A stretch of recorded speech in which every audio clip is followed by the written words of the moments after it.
I have a problem with my cycling. Not the crashing thing, that was just a lapse in concentration. No, my issue is that when the effort changes for a hill or for an interval, I tend to surge and I overshoot on my power. Right now, that's holding me back in my races. Today, I'm going to do something about fixing that.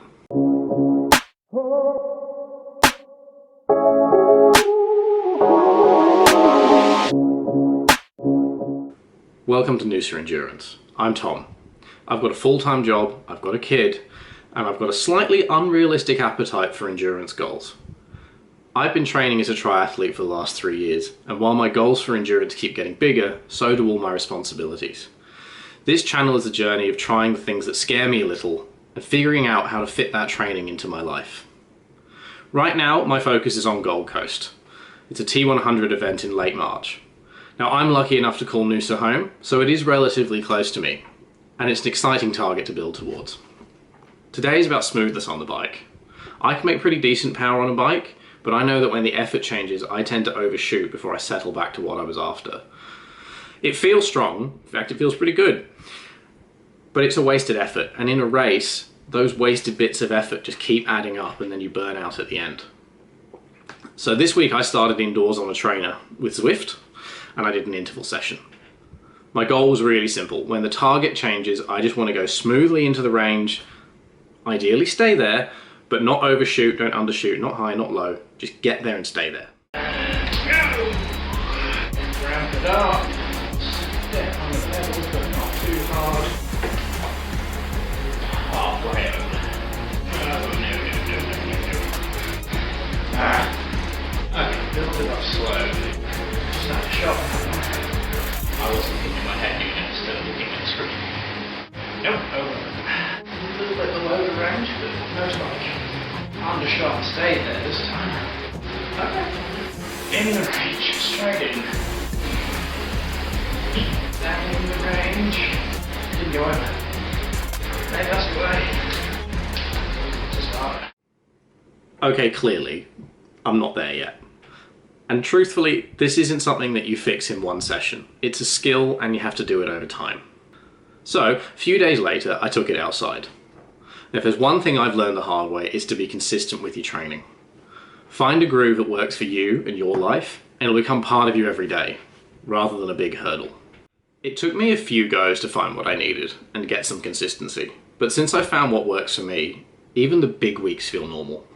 This week, I had a 91-kilometer loop planned for my weekend-long ride.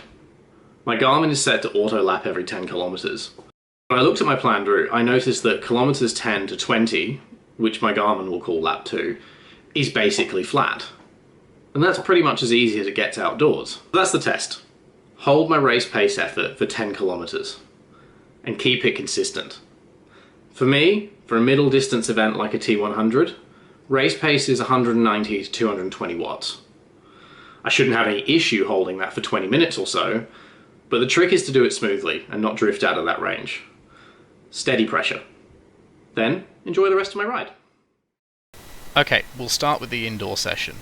So this was an interval workout. It's meant to be a bit up and down, but what jumps out straight away is how spiky it is even between the ups and downs. And even when you smooth out the line a bit like it is here, you can see I'm not consistently landing at the same power output for each interval. The structure was 3 long intervals, then 6 shorter ones, and then 12 really short ones. And the shorter those intervals get, it's clear the problem gets bigger. I'm just not getting the time to settle into what I'm shooting for in the range. And you can also see fatigue creeping in. As the session goes on, I'm getting more variable, I'm slower to get into a consistent range, I'm less able to step into it cleanly off the bat, and there are a couple of spots where I just drop right off, which is basically me losing the plot for a moment and then just gathering it all back up again.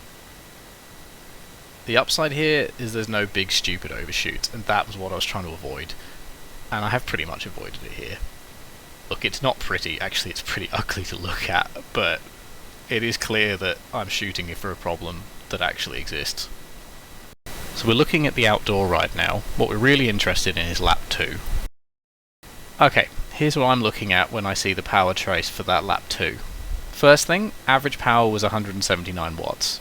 That's lower than I was aiming for. I wanted closer to 210, so I didn't hit the exact range I set out for. But the big win is the shape of it. It is actually pretty consistent. There aren't big bumps and gaps all over the place, and that was the whole point of what we were going for.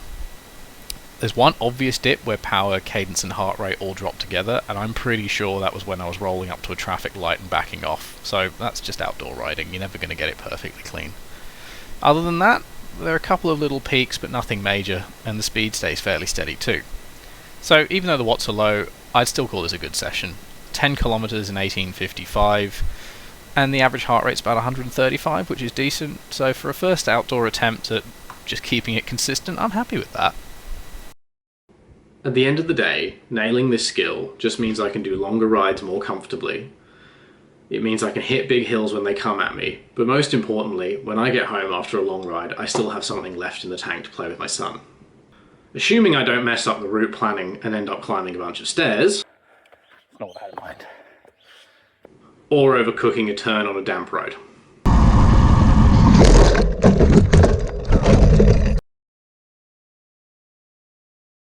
Okay, that's what I've got for you today. I've got loads more planned, and this channel is about building towards big goals while life keeps happening. If you're juggling your health and your fitness with work, kids, and all the realities that come with life, stick around, subscribe, and you'll see more.